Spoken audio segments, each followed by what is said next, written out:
Hey, deserving listeners, it's time to continue watching the Paris Hilton documentary. Let's get to it. My name is Dr. Kirk. I'm a therapist and a professor, and when I watch these sorts of things, I often have a lot of things to say, so let's see if anything of interest comes out of my face as I watch the documentary. Sex video showing Paris and her ex was released to media outlets and is circulating on the internet.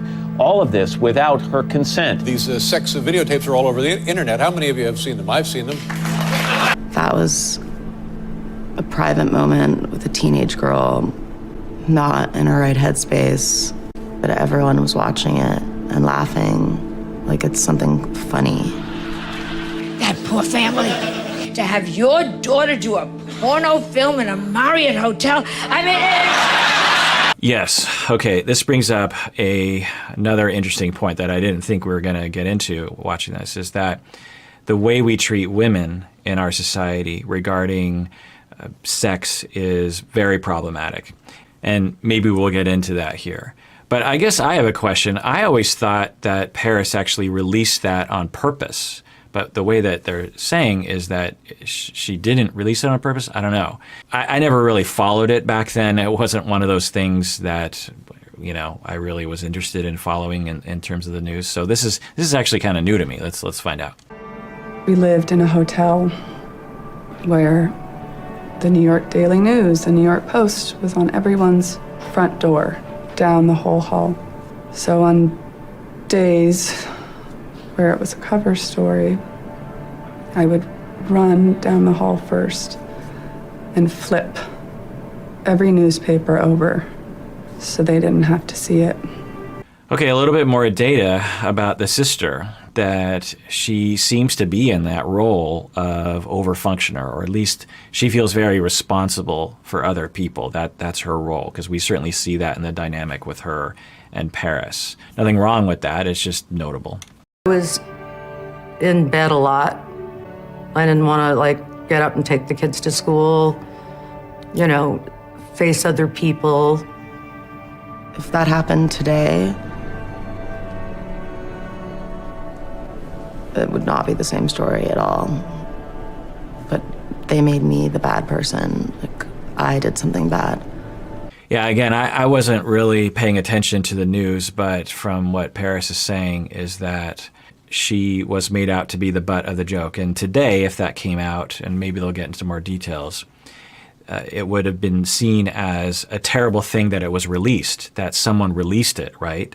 It would be essentially akin to assault on Paris. It was my first real relationship, 18. I was just so in love with him, and I wanted to make him happy. And he was kind of pressuring me into it, oh, you're so boring. Do you want me to just call someone else?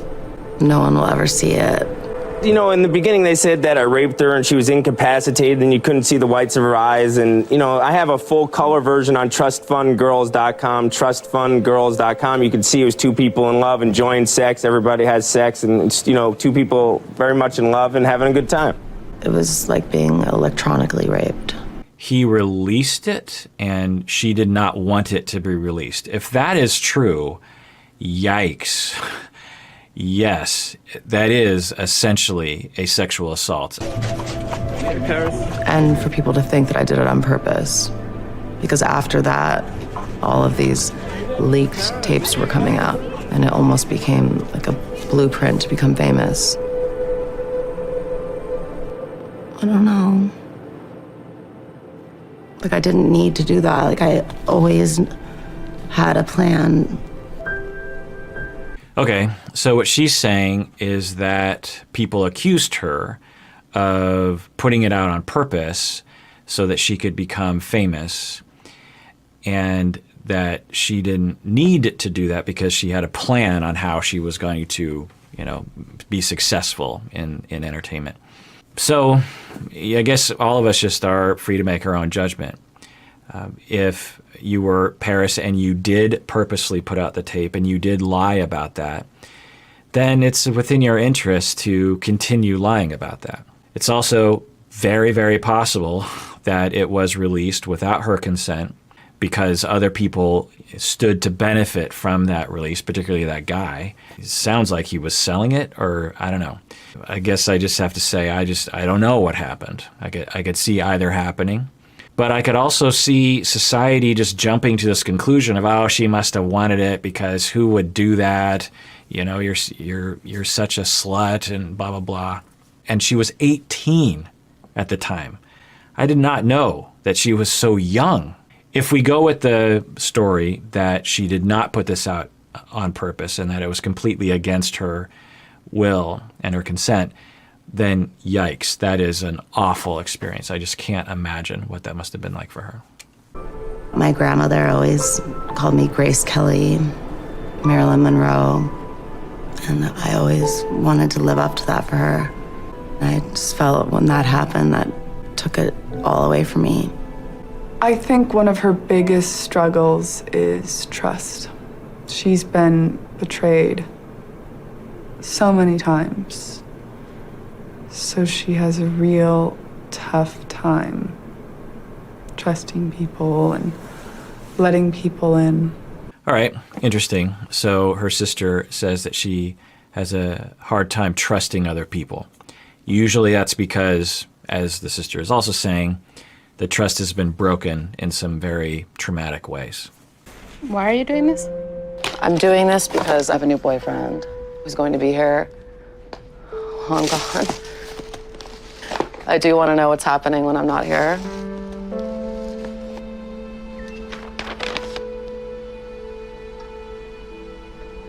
Put this on the phone so it's live. So she is going to put cameras in her place so she can secretly spy on a guy that she's dating while she's not home. Is that what she's saying? Uncool. Even if I get if you're worried, for sure. But there are other more ethical ways to make yourself feel less insecure. Now, some people might say, well, she's videotaping because she has been videotaped in her past, and so she's getting back at people. Two wrongs don't make it right. Mm-hmm. Hi, babe. Hello. Yes. Welcome back. Hello, thank you. Okay, so I don't know if you just heard that voice shift that she just did. It went to that baby voice. Now, there's nothing wrong with having different voices. It's just notable. Which was a big deal to me because after my last relationship, I was basically planning on being single the rest of my life. But I don't want to be seen in public together yet. I'm not ready for that. My mom. You're 2 blocks away? Oh yeah, what time is Chris coming? Shit, well, it's 7:30 now. Text her, just say, I'm running a few minutes behind and I would like to see you. Okay. Love you, Mom. Love you, bye. My mom treats me like I'm 12, so I literally am like forever a teenager in my mind. Okay, very interesting statement right there.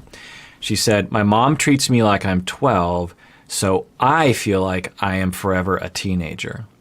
And that's often the case for a lot of people, is that we feel like the way people treat us. If we're treated with respect and love, admiration, and as if we have agency in the world, then we feel like we have power and that we matter. If we're treated like we don't matter, then we feel like we don't matter. It's universal. Everyone is like this. We like to think of ourselves, particularly in America, as if we're independent creatures. We are not independent creatures. It's a vicious cycle. A lot of parents, their efforts to make their children be more responsible is to chastise them and to put them down. They're just like, I can't believe you did that. You did what to the car? You are such an irresponsible human being, that kind of messaging. And parenting is complicated, but, you can imagine that sort of vibe being received by the child of just like, oh, I'm immature, I'm stupid, I don't know what I'm doing, and I make big mistakes in my life. And then you rinse and repeat that, and the child walks away going like, well, I am irresponsible. I didn't just do an irresponsible thing. I am irresponsible. I didn't just act immature. I am immature. That is who I am. And then the child acts immature, and then they get chastised more and treated more like they're a child, and the vicious cycle just continues and continues. We're starting to see that in little red flags of that for Paris and her family. Paris is saying her mom treats her like she's 12. Paris's sister treats her like she's 12, and she acts like she's 12, and she has a 12-year-old voice or even a younger voice, and she says things that we would imagine teenagers to say. All in the midst of a very intelligent business person who has done things with business and marketing and entertainment that a lot of people would aspire to. So she's not stupid. She is not incompetent. She is a highly competent, responsible person, but our vibe or the way we see ourselves or the way we interact with people that are close to us might be different from that. Stars, turn around. Show me what you got. Look at Dad. That's pretty, Paris. My sister and I were teenagers. We moved to New York. I was the new girl at school. I dealt with a lot of bullying and the girls kind of ganging up on me and being mean to me. In New York, there's the socialite scene. Everyone knew who I was. My mom had us go to etiquette classes. Okay, so add that to the list of traumas, bullying at school, and you could imagine that would cause her to not trust other people, which the sister says that she has trouble trusting other people. It could also result in having a hard time with romantic relationships because, again, you don't trust people. You don't want to let people in. It could also result in always wanting to better other people. If I could just get more money and really establish to all those bullies out there that I'm a legit billionaire, then all of you will realize that you can't bully me anymore. And it also makes you wonder about the bullying she experienced in high school that she's reporting and the undoubted bullying that she has incurred throughout her career from haters online and journalists, this kind of thing. So I wonder if she is in a constant state of trying to outdo the bullies, but because she's famous and more famous, she just continues to get more and more bullies. So we basically were taught how to be debutantes. It's very proper, very prim, almost like a Stepford wife. It just didn't seem real or natural to me. I wasn't allowed to go out or go on dates or school dances because my parents were so strict. No dating, no makeup, no this, no that. Everyone had late curfews. No, you had to be home early. No, no, no, no. And then finally, she was just like, doing what I want. All right, so I've treated a lot of families with rebellious teenagers, and there's a lot of different hypotheses as to why that would happen. One is that it's just normal for teenagers and young adults to experiment, if you will, with their own independence, their own power. Nothing wrong with that. Another hypothesis is that the parents were having other issues. So I would get called in as a family therapist to work with families, or they would come to my office. I would do in-home, and sometimes they'd come to my office. And a frequent complaint was that my kid isn't doing what they're told. They're not doing their chores, they're not going to school, they're smoking too much weed, they're staying out late, they're, whatever. They have the wrong friends. There's a very consistent set of complaints that I would get from parents. And what I would find was that there were underlying those behaviors was usually another reason as to why all that was happening. Because most teenagers, not all, most teenagers will rebel. Most teenagers will experiment or even use substances. Most teenagers will lie to their parents. They'll try to get out of chores. Their grades might go down a little bit, whatever. It's a very normal teenage thing to do. But what is it about some families where it becomes a problem? Well, that's usually indicative of some other issue. And the main issue that I would find, and this was actually not taught to me, this is something that I just learned by treating families, was that everyone essentially felt alone. There's various different ways to put this. No one was getting their attachment needs met. There was too much undifferentiation. There was too much disengagement or enmeshment or something. But essentially, everyone felt alone and rejected, even though they might have presented themselves as a good family and everything was going fine. And because of that pain that everyone was going through, they end up either electing a child to have symptoms so that the system can have a family therapist come in and help them. It's sort of a mechanism that, it's a weird way of looking at families, but I find it to be useful, is that when a family is suffering, sometimes they'll elect someone to have symptoms such that a family therapist will actually, or someone will come in and actually try to help them with that. And it's an unconscious impulse that family systems will have. So that's one way of looking at it. But anyway, let's see if we get some more data on that. In New York, 14, 15, 16, everything that I didn't want her to do, she wanted to do. She'd buy wigs, necklaces that said sexy, hot bitch. What? I'm thinking, no, this is too much for me. This is crazy. I think I just got addicted to the nightlife. I felt accepted. I just felt like the queen of the night. Okay, so we just heard that her early years in clubs is when she felt finally accepted. So what does this tell us? Well, this tells us that maybe she wasn't treated well growing up and didn't feel accepted enough. There's two different main categories of this. There's one where you are obviously abused and you feel unacceptable because you're being abused. The other category that I will see sometimes is that you're not abused, but you're just kind of generally neglected emotionally. Or you just get this vibe from your parents that you're superfluous in their life. And even though they might give overt gestures of love and attention, there's just this vibe of just like, you're not that important to me. So sometimes kids like that will grow up with just as much feelings of lack of acceptance as someone who's being abused.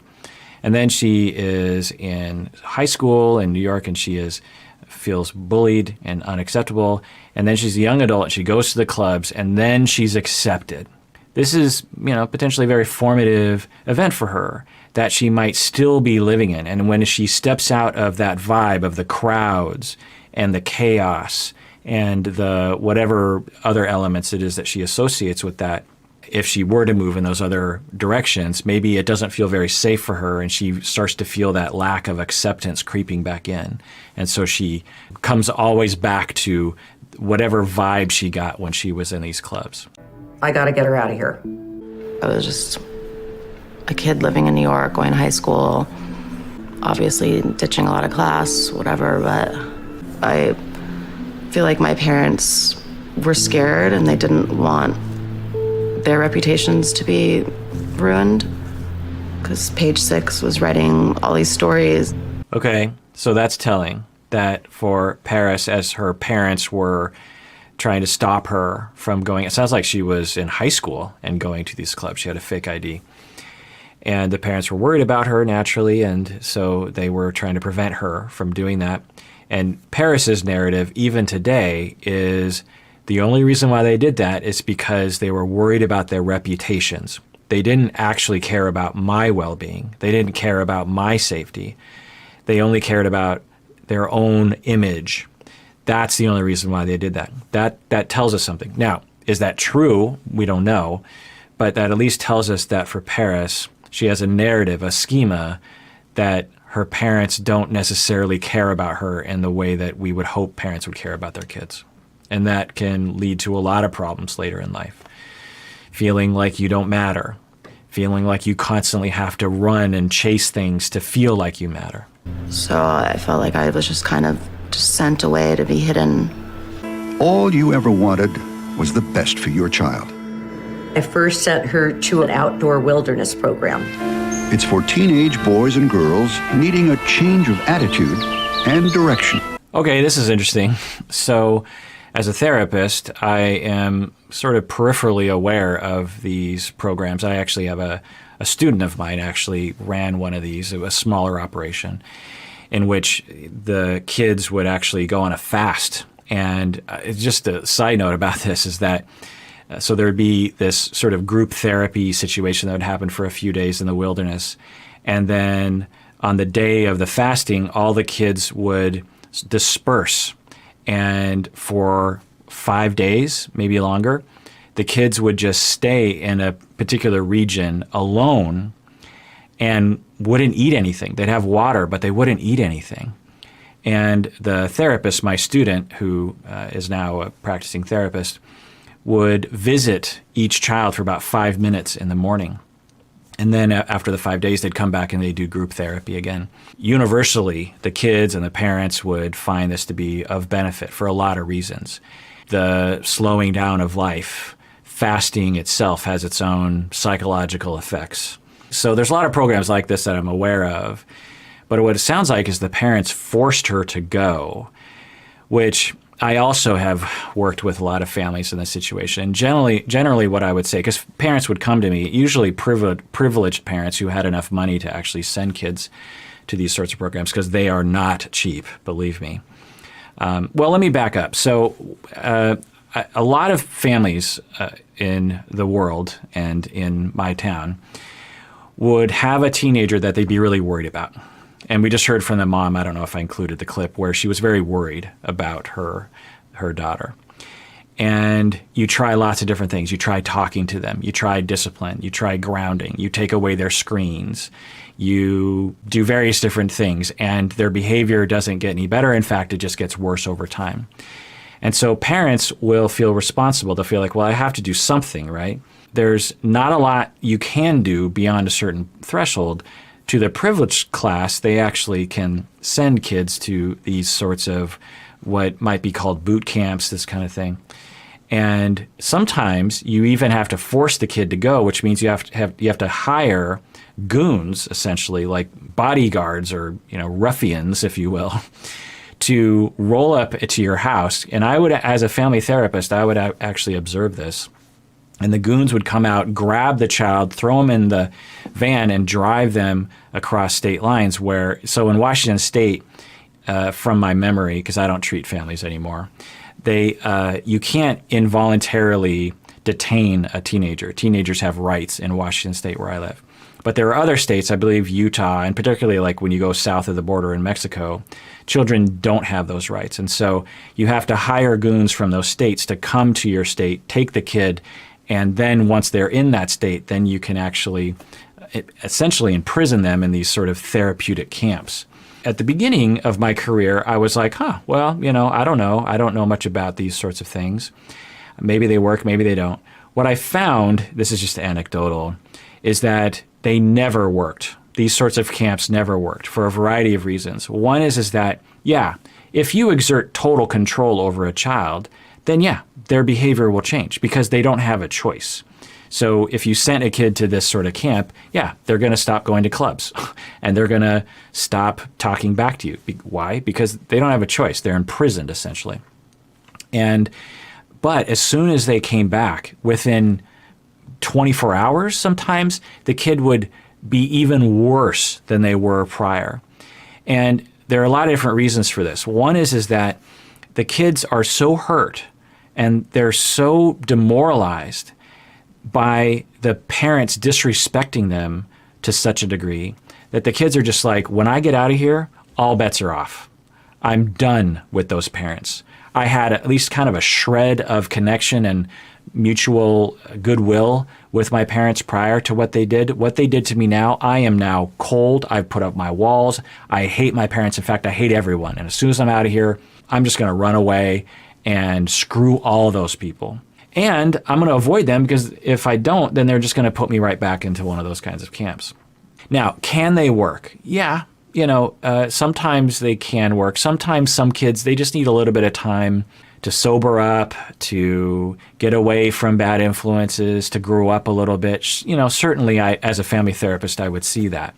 But sometimes the damage done by the parents essentially imprisoning your children is so great that the relationship has plummeted so much between child and parent that it's way worse for the situation. Because, one of the things that I discovered, so early in my career, I don't know if I was taught this or I just had this idea, that children and teenagers, the reason why they follow rules is because there's good structure and there's good discipline. What I found was that is not true. For the vast majority of kids and teenagers, the reason why they follow the rules is because they have a good connection with their parents and they have a good connection with authority. They follow the rules because emotionally they want to please you. Now, you might look at your kid and you might be like, I don't think my kid wants to please me. Well, they probably do deep down. They probably just don't like to admit it and they don't like to signal that. But I found that to be universally true. And the more discipline you do, actually that can cause your child to be more disconnected from you, which actually lowers their motivation to follow your rules. So you can force a kid to follow your rules by doing these kinds of things. But by doing so, you might be eroding the very thing that actually causes them to want to follow rules in the first place, which is their love for you, their connection with you, their desire not to disappoint you, that kind of thing. So I would see a lot of bad things from these camps. And actually, I would see sort of middle class, mid-level income families where they would literally take a second mortgage out on their home or condo to fund one of these camps. It would all be worthless. Very distinctly, I remember this one mother telling me about how, and this is prior to working with me, she had mortgaged her condo, sent her kid to one of these camps. The kid came back and within 24 hours had run away and was completely rebellious after coming back from one of these camps. And she was lamenting to me about how now she's in debt $100,000 and it didn't do any good. So I learned through experience that these things sometimes don't work in the way that you hope that they do. Now, the other thing here is that these businesses, they are businesses, make no doubt about it. These boot camps, I don't know this one in particular, they make a lot of money. How do they make money?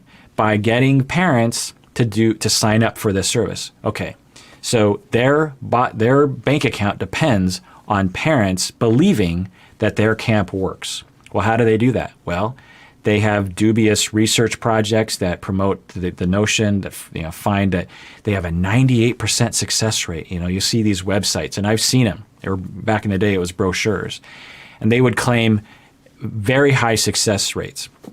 Well, when you actually look at the real research, actual outside research looking at these sorts of things, the success rate is far lower. So do not believe the hype when you look at these websites and the claims that they make, and absolutely look for sound data. Now, for people out there, I'm guessing there's a percentage of you that actually have a teenager right now that you're very concerned about. Smoking pot, acting out, talking back to you, not doing their chores, their grades are plummeting, maybe they're not even going to school, they're hanging out with bad people, according to you. What do? Hire a competent family therapist. One, family therapy can fix the problem. Two, parents, when they talk, a lot of times what family therapy meant for me was that the family would say, my kid has all these problems, can you fix him or her? And I would come into the family and I would figure things out. And then eventually I would say, you know what, the best use of my time is I'm going to talk to the parents. I could talk to the kid and there's some things we can do there, but mainly what I'm going to do is parents, let's rework the way that you organize your family. Let's rework the way that you work together. Let's rework the way that you communicate to your kids. Sometimes that was all that was needed, and that would fix it. Now, if that doesn't fix it, family therapists are trained to know about other services as well. So if you contact a family therapist, that's the beginning of the road to health. Not all the time. I certainly worked with families where nothing worked, and sometimes that just happens. But I certainly worked with a lot of families where my help and my colleagues who are also family therapists actually did help them. Anyway, I'm going on a rant. Let's get back to the documentary. Let's see, maybe for Paris this was a great thing. Maybe this camp was great. We were building other camps, basically doing manual labor all day long. It was just constant yelling at, like boot camp style. So I whispered to one of the girls, like, let's get out of here tonight. We ran through cornfields, through mountains. The guys that worked at the camp grabbed us, and then we got back and they literally just beat the hell out of us in front of everyone, just to let everyone know, if you run away, this is what happens. Yikes. Wow. A little surprising, but also not surprising. I've heard reports like this, particularly from the boot camps in Mexico, because the Mexican laws are such, or at least the regulations are such, that they can get away with more down there. And they weren't Mexican people. They were Americans who would have these organizations, and they would actually purposely go to Mexico to create these boot camps because they could get away with more. I absolutely heard about physical abuse happening in those camps. The way this is being portrayed, it sounds like this is actually in the United States. But yeah, this doesn't surprise me. And yeah, wow. Essentially, you're forcibly imprisoning your child and subjecting them to physical assaults and abuse. And imagine what you would feel as a child in a situation like this. My parents I finally found my tribe, which was at the clubs. I finally found people that make me feel like I matter in the world. And then you, because of your image, because you worried about the tittering that was happening, but behind your back, you ripped me away from my one source of self-esteem and threw me into a labor camp. And now I'm being beaten because of you. You can imagine that would really cause you to distrust other people, particularly people that are close to you. And then they sent me to this other place, which was hell too, and I ran away from there. She jumped down an entire flight of stairs. They shut down highways, they shut down the airport. I escaped from Ascent, Cascade, Sea-Doo, all of these emotional growth schools. Okay, so emotional growth school. Interesting way of framing it. I don't know these organizations that she's been at, but they're in one sense basically a prison for children. So this is also telling that she goes to one, she runs away, she comes back, she's beaten. The family knows she runs away. I'm sure that they told her. And then she runs away, and then she's repeatedly put in multiple camps. So imagine what that would feel like as a child. That the parents, there's a lot of messages. Now, whether the parents meant this, there's a lot of messages a young Paris could have received. You don't matter. I don't want you. There's something wrong with you. You're dirty. You're disgusting. We don't care about your emotions. We don't care about your needs. We don't care about you. And go away and come back like a nice Stepford wife. You can imagine the prolonged nature, even if it was just for like 6 months, of the notions that would begin to form and become solidified in your mind about what your family was to you and what your parents were to you and what the world was to you and what authority meant and how you fit into the world, that there's something broken about you, that there's something, again, the way we're treated, we tend to believe that about ourselves. So it's incredible. Now, I don't know the full story. Maybe if the parents were here, they would have a lot to say. It's like, no, you don't understand. We loved our child. We did this and this and this. Because I've certainly seen that too. I've seen where perfectly loving parents do a lot of really wonderful things, and the kid just makes it very, very difficult. So, and I've seen where I thought both parties were causing the problem. That was usually the case. But anyway, so who knows what we would see. But it's telling that the family didn't go with another strategy, that they just kept sending her to these teenage prison camps instead of thinking, wait, okay, she keeps running away. Let's figure something else out. Now, I don't know. Again, maybe they did try the things, but it didn't seem like it. We're just spending all our time trying to figure out should we move to the moon? What do we do? Okay, I don't know, but the hypothesis that I would go with if I was the family therapist in that moment, what would be the connection between Paris and you is not strong enough. So that's what we need to work on. If you and Paris can bond, and that might take some time, and you might have some difficult conversations, some vulnerable conversations. If you can do that, I'm guessing that the behaviors will go down. At the very least, you'll get to hear more about how Paris thinks about things. Maybe she can explain to you, like, no, Mom, you don't understand. I'm not going to the clubs because I want to hurt you or scare you.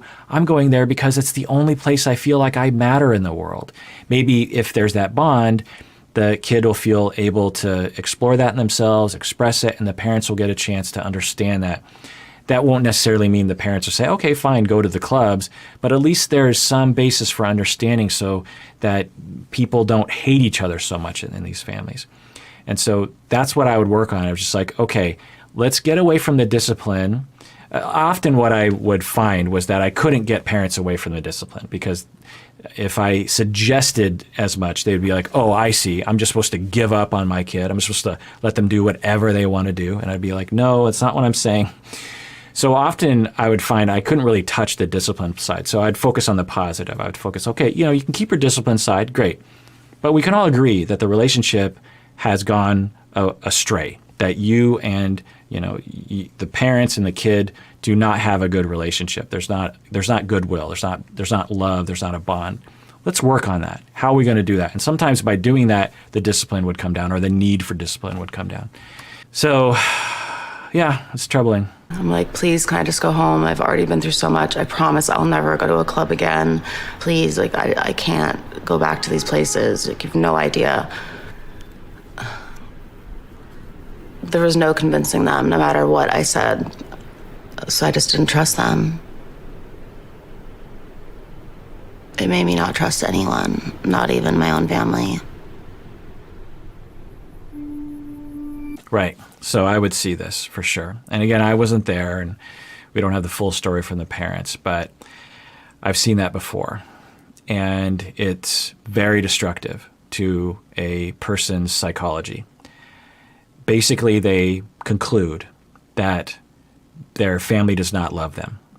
Their family doesn't even really like them. And that family cannot be trusted, that people can't be trusted. Also, they might even conclude that they're not lovable, that they don't deserve respect, that they don't deserve people to really think about their feelings. And so they put up walls. And maybe that's what's led to Paris's loneliness, even though there's a lot of people around her. Maybe this was a significant part of her putting up her walls. Because that's my main conceptualization, what we've seen thus far. I don't know. I can never tell from a documentary that's so short, or from any documentary for that matter. When I assess people, I take weeks and hours of people willingly talking with me. That's when I get a good idea of a conceptualization. But the main hypothesis I would have with her is that she has a lot of walls up, that she doesn't let people in. Why? Because she is afraid they're going to hurt her. They're going to reject her. They're going to put her in a prison camp. And so she suffers as a result. And she's replaced human connection and vulnerability with success in entertainment and in her product lines and in fame, and feels as though that actually gets her some level of security and some level of worth, when if she just slowed down and slowly allowed someone into her world that was trustworthy, and she built that trust up mutually with that other person, then she would actually feel secure for the first time in her life, or at least since she was a teenager. And we even heard her earlier in the documentary talk about, it's just like, well, I don't know, dating's kind of hard because I don't want to date a guy who's at lower of prestige than me, because he's going to be emasculated and he's just going to be I think she called it like a boy bitch, and this kind of thing. And so she even frames her romantic relationships or her attachments in the way that she is seen in society. Even to this day, it's really hard for me to let anyone in. Comfortable? Yes. I'm scared, I haven't got to experience real life, having a family and being in love. I want to change. Okay, so we're about halfway through the documentary, and she says that she has a hard time letting people in, but that she wants to change. So, and then they're playing the nice music. So maybe they're going to, maybe this is going to be a happy ending. Maybe we're going to see her develop and say, you know what, I think I need to start letting people in. I think I need to be vulnerable. I think I need to have relationships outside of the limelight. That would be encouraging. All right, well, that does it for that episode of Psychology in Seattle. Everyone out there, please take care of yourself. Take care of other people as well. Get the therapy if you need it, because you deserve it. You really, really do.